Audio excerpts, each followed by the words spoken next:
The deep ડાઇવમાં તમારું સ્વાગત છે.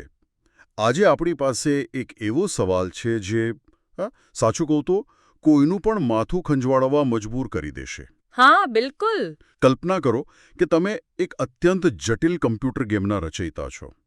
તમે આખી દુનિયા બનાવી, એના નિયમો, એના પાત્રો, બધું જ. બરાબર. અને હવે તમે નક્કી કરો છો કે તમારે એ ગેમની અંદર મતલબ કે એક પાત્ર બનીને જવું છે. તો સવાલ એ છે કે જ્યારે તમે ગેમની અંદર એક પાત્ર તરીકે રમી રહ્યા હો ત્યારે શું તમે એ જ સમયે ગેમની બહાર રહીને તેના સમગ્ર કોડને પણ નિયંત્રિત કરી શકો છો? અને આજે આપણે આનાથી પણ અનેક ગણા મોટા બ્રહ્માંડીય સ્તરના પ્રશ્ન પર ચર્ચા કરવાના છીએ. હા, આજે આપણા શ્રોતાએ ઉઠાવ્યો છે. બરાબર. અને આ પ્રશ્ન ધર્મશાસ્ત્રના આમ જો તો એકદમ કેન્દ્રમાં છે. શ્રોતા પૂછે છે કે જ્યારે સર્જનહાર એટલે કે ઈશ્વરનું બીજું વ્યક્તિત્વ પોતે એક મનુષ્ય બનીને આ સૃષ્ટિમાં આવ્યા, એટલે કે સમય અને અવકાશની અંદર. હા, સમય અને અવકાશમાં પ્રવેશ કર્યો, ત્યારે શું તેઓ એ જ સમયે અનંત રહીને સમગ્ર બ્રહ્માંડને ટકાવી પણ રહ્યા હતા? આ કોઈ સામાન્ય સવાલ નથી. આ તો આપણી સમજની સીમાઓને પડકારે છે. ચોક્કસ. અને જુઓ, આપણો આજનો હેતુ કોઈ એક પાક્કો જવાબ આપી દેવાનો નથી. ના, બિલકુલ નહીં. પણ આ કોયડાને ઉકેલવાના બે મુખ્ય પ્રયાસોને સમજવાનો છે. આપણા સ્ત્રોતમાં આ બંને દૃષ્ટિકોણ બહુ જ રસપ્રદ રીતે રજૂ થયા છે. તો ચલો શરૂ કરીએ. પહેલો મત શું કહે છે?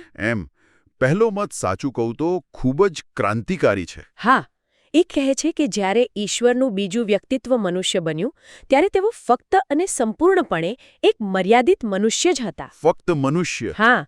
એ સમયગાળા માટે એમણે પોતાની અનંતતા અને બ્રહ્માંડને ટકાવી રાખવાની શક્તિનો જાણે કે ત્યાગ કરી દીધો હતો. એક મિનિટ, આ તો બહુ મોટી વાત થઈ. આનો અર્થ એવો થયો કે એમણે બ્રહ્માંડના ઓપરેટિંગ સિસ્ટમમાંથી પોતાને લોગ આઉટ કરી દીધું? એક રીતે કહી શકાય. પણ આ વિચાર પાછળ કોઈ તર્ક છે?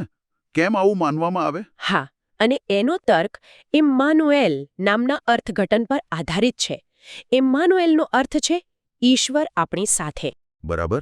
તો આ દલીલ મુજબ જો ઈશ્વર મનુષ્ય બન્યા પહેલા પણ એ જ રીતે બ્રહ્માંડના કણકણમાં આપણી સાથે હાજર હોત, તો પછી આ નામને ખાસ મહત્વ આપવાનો કોઈ અર્થ જ નથી રહેતો, ખરું ને? સાચી વાત છે. તો પછી એમાં નવું શું હતું? બસ એ જ. આ નામ સૂચવે છે કે એમનું આપણી સાથે હોવું એક નવી, અભૂતપૂર્વ અને એકદમ વિશિષ્ટ ઘટના હતી. એવું કંઈક જે પહેલાં ક્યારેય નહોતું બન્યું. એટલે કે એમની હાજરી એકદમ નવી હતી. આ વિચારને સમજાવવા માટે ધર્મશાસ્ત્રમાં એક ખાસ શબ્દ પણ છે, કેનોસિસ. એનો અર્થ શું થાય? બરાબર. કેનોસિસનો શાબ્દિક અર્થ છે સ્વયંને ખાલી કરવું. આને સમજવા માટે એક રૂપકનો ઉપયોગ કરી શકાય. કલ્પના કરો કે એક મહાસાગર છે. અનંત અને અપાર. હા. હવે એ મહાસાગર પોતાની જાતને એક નાના ગ્લાસમાં સમાવી લે છે. આ પ્રક્રિયામાં તે સ્વેચ્છાએ ગ્લાસનું રૂપ અને તેની મર્યાદાઓ સ્વીકારે છે. ઓકે. આ મત મુજબ ઈશ્વરે પણ આવું જ કંઈક કર્યું. એમણે પોતાની અનંત શક્તિઓને સ્વેચ્છાએ મર્યાદિત કરી અને એક મનુષ્યના જીવનની બધી જ મર્યાદાઓ, જેમ કે ભૂખ, થાક, દુઃખ, એ બધું જ સ્વીકારી લીધું. પણ આ વાત મને ગળે નથી ઉતરતી. કેમ? જો મહાસાગરે પોતાને એક ગ્લાસમાં કેદ કરી લીધો, તો બાકીના સમુદ્રનું શું થયું? મતલબ કે જો બ્રહ્માંડના રચયિતા અને પાલનહારે પોતાની શક્તિઓનો ત્યાગ કરી દીધો હોય, તો બ્રહ્માંડ ચાલતું કેવી રીતે રહ્યું? બરાબર. ગ્રહો પોતાની ધરી પર કેમ ફરતા રહ્યા? સૂર્ય ઉગવાનું કેમ બંધ ન થયું? આ તો એવું થયું કે પાયલોટ પ્લેનમાંથી કૂદી ગયો, પણ પ્લેન ઉડતું જ રહ્યું. અને તમે બરાબર એ જ મુદ્દા પર આવ્યા છો, જે આ પહેલા મતની સૌથી મોટી નબળાઈ છે. તો આનો કોઈ જવાબ નથી? આ દલીલનો કોઈ તાર્કિક જવાબ નથી. તે શ્રદ્ધા પર વધુ ભાર મૂકે છે અને કહે છે કે આ એક રહસ્યમય કૃત્ય હતું. પણ આ જ પ્રશ્ન આપણને બીજા દૃષ્ટિકોણ તરફ દોરી જાય છે, જે આ કોયડાને એકદમ અલગ રીતે જુએ છે. હા, તદ્દન અલગ રીતે. દેખીતી રીતે દરેક જણ આ સ્વયંને ખાલી કરવાના વિચાર સાથે સહેમત નથી. તો આનાથી વિરુદ્ધ બીજો અને કદાચ વધુ પ્રચલિત મત શું છે? બીજો મત એ છે કે તેઓ એક જ સમયે બંને હતા. બંને મતલબ કે તેઓ બેથલેહેમની ગભાણમાં એક મર્યાદિત, લાચાર બાળક પણ હતા અને એ જ ક્ષણે તેઓ અનંત સર્વશક્તિમાન પાલનહાર પણ હતા, જે સમગ્ર બ્રહ્માંડના અસ્તિત્વને ટકાવી રહ્યા હતા. એક જ સમયે? હા. એક સાથે સંપૂર્ણ મનુષ્ય અને સંપૂર્ણ ઈશ્વર. સાચું કહું તો આ વિચારથી મારું માથું ફરી જાય છે. હું કલ્પના કરવાનો પ્રયત્ન કરું છું અને મારી બુદ્ધિ જાણે હાર માની લે છે. મતલબ કે જ્યારે તેઓ એક બાળક તરીકે સૂતા હતા ત્યારે પણ એમનું દૈવી મન આકાશગંગાઓને નિયંત્રિત કરી રહ્યું હતું. હા, આ કેવી રીતે શક્ય છે? આ તો તાર્કિક રીતે વિરોધાભાસી નથી? તાર્કિક રીતે તો છે જ. અને આપણો સ્ત્રોત પણ એ વાત સ્વીકારે છે કે આ મનુષ્યની સમજની બહાર છે. તો પછી? પણ આ મતનો આધાર તર્ક પર નહીં, પણ પુરાવા પર છે. અને પુરાવો શું છે? પુરાવો છે બ્રહ્માંડ પોતે. આ દલીલ કહે છે કે સમગ્ર સૃષ્ટિ, દરેક અણુ, દરેક જીવ ઈશ્વરના શબ્દ એટલે કે લોગોસ દ્વારા જ ટકી રહી છે. લોગોસ. હા, જો એ શબ્દ એક ક્ષણ માટે પણ શાંત થઈ જાય તો બધું જ શૂન્યમાં વિલીન થઈ જાય. ઓકે. આ શબ્દ કે લોગોસ શું છે? એને થોડું સરળ ભાષામાં સમજાવી શકશો? જરૂર. લોગોઝ એ ગ્રીક શબ્દ છે જેનો અર્થ શબ્દ, તર્ક અથવા બ્રહ્માંડીય સિદ્ધાંત થાય છે. ધર્મશાસ્ત્રમાં તે ઈશ્વરની એ સર્જનાત્મક અને ટકાવી રાખનારી શક્તિ છે જેના દ્વારા બધું અસ્તિત્વમાં આવ્યું અને ટકી રહ્યું છે. સમજાયું. તો આ દલીલ કહે છે કે જો ઈસુ પૃથ્વી પર હતા ત્યારે બ્રહ્માંડનું અસ્તિત્વ ચાલુ રહ્યું તો તે પોતે જ એ વાતનો પુરાવો છે કે તેમને ટકાવી રાખનાર લોગોસ પણ સક્રિય હતો. એટલે કે તેઓ ક્યારેય લોગ આઉટ થયા જ નહોતા. બરાબર. એટલે એવું થયું કે બ્રહ્માંડના સીઈઓ પોતાની જ કંપનીમાં એક ઇન્ટર્ન તરીકે કામ કરવા આવ્યા, પણ સાથે સાથે સીઈઓ તરીકેની બધી જવાબદારીઓ પણ ગુપ્ત રીતે નિભાવી રહ્યા હતા. હા, આ એક રસપ્રદ રૂપક છે.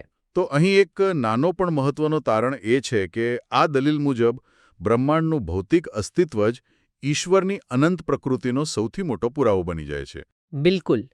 આ દૃષ્ટિકોણ કહે છે કે ભૌતિક વાસ્તવિકતા પોતે જ ધર્મશાસ્ત્રીય સત્ય તરફ ઇશારો કરે છે.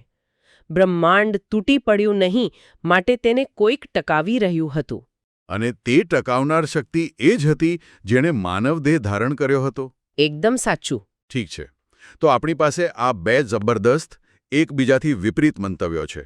એક કહે છે કે તેઓ ફક્ત મર્યાદિત હતા, બીજો કહે છે કે તેઓ એકસાથે મર્યાદિત અને અનંત હતા.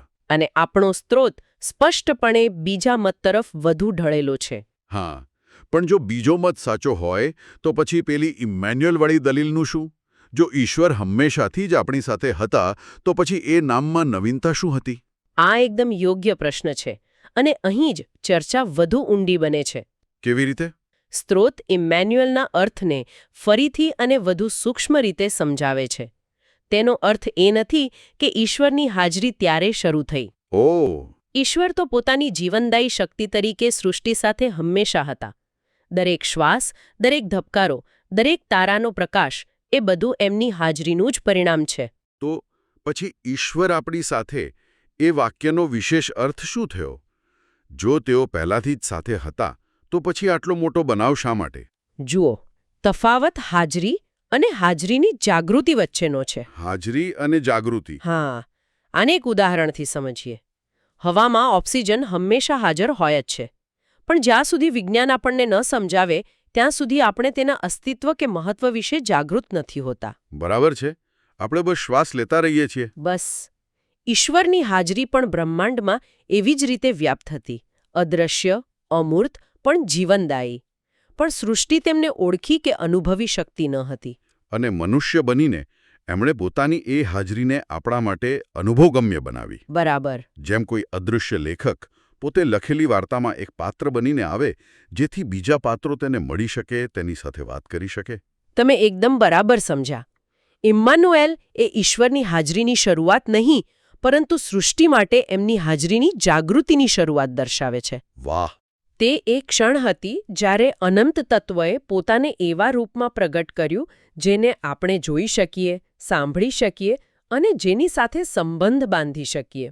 એટલે ઈશ્વર આપણી સાથેનો અર્થ છે, ઈશ્વર હવે આપણી સાથે એ રીતે છે જે રીતે આપણે તેમને સમજી શકીએ છીએ. ચોક્કસ. આ સમજણ તો પહેલા મતની દલીલને સંપૂર્ણપણે નબળી પાડી દે છે.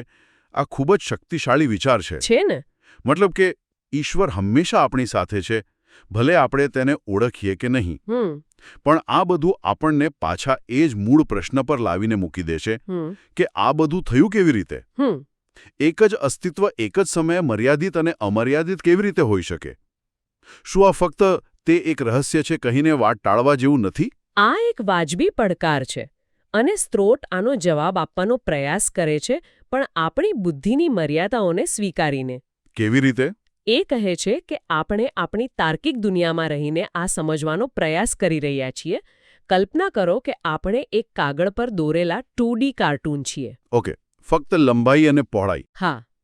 હવે જો કોઈ 3D પદાર્થ જેમ કે એક પેન્સિલ આપણા કાગળમાંથી પસાર થાય તો આપણને શું દેખાશે? આપણને તો ફક્ત એક ટપકું દેખાશે, જે અચાનક મોટું થઈને વર્તુળ બનશે અને પછી પાછું નાનું થઈને ગાયબ થઈ જશે. બરાબર. આપણે ક્યારેય આખી પેન્સિલને જોઈ જ નહીં શકીએ. આપણે એ પણ નહીં સમજી શકીએ કે આ વિચિત્ર આકાર ક્યાંથી આવ્યો અને ક્યાં ગયો. બરાબર, કારણ કે આપણી સમજ 2D સુધી મર્યાદિત છે. સ્ત્રોત એ જ દલીલ કરે છે. આપણે સમય અને અવકાશમાં બંધાયેલા સાંજ જીવો છીએ, જે અનંત તત્વની વાસ્તવિકતાને સમજવાનો પ્રયત્ન કરી રહ્યા છીએ. તો આપણે જે જોયું, એક મનુષ્યનું જીવન, તે એ 3D પેન્સિલના 2D પ્રતિબિંબ જેવું હતું. તે સત્ય હતું, પણ તે સંપૂર્ણ સત્ય નહોતું. તે એક પ્રગટીકરણ હતું. હા, તેમના સંપૂર્ણ અસ્તિત્વનું વર્ણન નહીં. કે અહીં મુખ્ય તારણ એ છે કે આપણે જે જોયું તે ઈશ્વરનું એક સાચું સ્વરૂપ હતું, પણ તે ઈશ્વરનું સંપૂર્ણ સ્વરૂપ નહોતું. બિલકુલ. જેમ કે આપણે કોઈ વિશાળ પર્વતની માત્ર એક નાની ટેકરી જોઈએ. ટેકરી વાસ્તવિક છે, પણ તે આખા પર્વતનું વર્ણન નથી કરતી. એકદમ સાચું. અને આ જ બિંદુ પર સ્ત્રોત આપણને બૌદ્ધિક ચર્ચામાંથી શ્રદ્ધાના ક્ષેત્રમાં લઈ જાય છે. તે નિષ્કર્ષ પર આવે છે કે તે કેવી રીતે શક્ય બન્યું. તે એક રહસ્ય છે. અને તેને સ્વીકારવું જોઈએ. હા, પરંતુ શું નિશ્ચિત છે? તેનો જવાબ સ્પષ્ટ છે. અને એ નિશ્ચિતતા શું છે? નિશ્ચિતતા એ છે કે ઈશ્વરનું બીજું વ્યક્તિત્વ એ જ જીવન આપનાર શબ્દ છે, જેના દ્વારા સમગ્ર સૃષ્ટિ ટકી રહી છે. આ એમની મૂળભૂત અને અપરિવર્તનશીલ ઓળખ છે. એટલે તેમને પોતાને મર્યાદિત કર્યા હતા કે અનંત રહ્યા હતા? કે પછી બંને એકસાથે હતા. તે પ્રક્રિયા કદાચ આપણી સમજની બહાર હંમેશા રહેશે, પરંતુ સર્જનહાર અને પાલનહાર તરીકેની એમની ભૂમિકા નિશ્ચિત છે. સ્ત્રોત કહે છે કે આ જે સત્ય છે જેને આપણે પકડી રાખવાનું છે. બરાબર. તો આજે આપણે એક અત્યંત જટિલ પ્રશ્નથી શરૂઆત કરી, બે વિરોધાભાસી મંતવ્યો તપાસ્યા અને અંતે એક એવા નિષ્કર્ષ પર પહોંચ્યા જે માનવ જ્ઞાનની મર્યાદાને નમ્રતાપૂર્વક સ્વીકારે છે, પણ સાથે સાથે એક મૂળભૂત શ્રદ્ધાને વધુ મજબૂત બનાવે છે. હા, એવું લાગે છે કે આપણા અસ્તિત્વને ટકાવી રાખનાર શક્તિને સંપૂર્ણ રીતે સમજવી એ કદાચ આપણું કામ છે જ નહીં. અને કદાચ એ જ મુદ્દો છે. આપણા સ્ત્રોતનો અંતિમ સંદેશ ખૂબ જ સુંદર છે. શું કહે છે સ્ત્રોત? તે કહે છે કે આ મહાન રહસ્યનો સાચો પ્રતિભાવ સંપૂર્ણ બૌદ્ધિક સમજણ મેળવવાનો અવિરત પ્રયાસ નથી, કારણ કે એ પ્રયાસ આપણને થકવી દેશે અને કદાચ નિષ્ફળ પણ જશે. તો સાચો પ્રતિભાવ શું છે? સાચો પ્રતિભાવ એ છે કે આપણા અસ્તિત્વને જે તત્વ પ્રેમથી ટકાવી રહ્યું છે તેના પ્રત્યે કૃતજ્ઞતા, પ્રેમ અને ઉપાસના વ્યક્ત કરવી. એટલે કે કેવી રીતે એ પ્રશ્ન પૂછવાને બદલે કોણ એ પ્રશ્ન પર ધ્યાન કેન્દ્રિત કરવું. અને તે કોણ સાથે સંબંધ કેળવવો. આ ખરેખર ઊંડી વાત છે. જ્ઞાનની શોધ કરતા કૃતજ્ઞતા અને શ્રદ્ધા પર વધુ ભાર મૂકવામાં આવ્યો છે. હા, અને સ્ત્રોતનો અંત આ વિચારને એક અત્યંત શક્તિશાળી અને ભાવનાત્મક નોંધ સાથે પૂરો કરે છે. તે એ બલિદાનની યાદ અપાવે છે કે કેવી રીતે સર્જનહારે સૃષ્ટિને બચાવવા માટે પોતાની જાતને અર્પણ કરી દીધી. કે યાદ અપાવે છે કે કેવી રીતે પિતાએ પુત્રને ત્યાગી દીધો અને પુત્રએ માનવતા માટે શ્રાપ સ્વીકારી લીધો. આ બતાવે છે કે આ માત્ર એક દાર્શનિક કોયડો નથી, પરંતુ એક પ્રેમની ગાથા પણ છે, જે બુદ્ધિથી પર છે અને ફક્ત હૃદયથી જ સમજી શકાય છે. આજના ઊંડાણપૂર્વકના વિશ્લેષણ પછી અહીં એક વિચારવા જેવો પ્રશ્ન છે.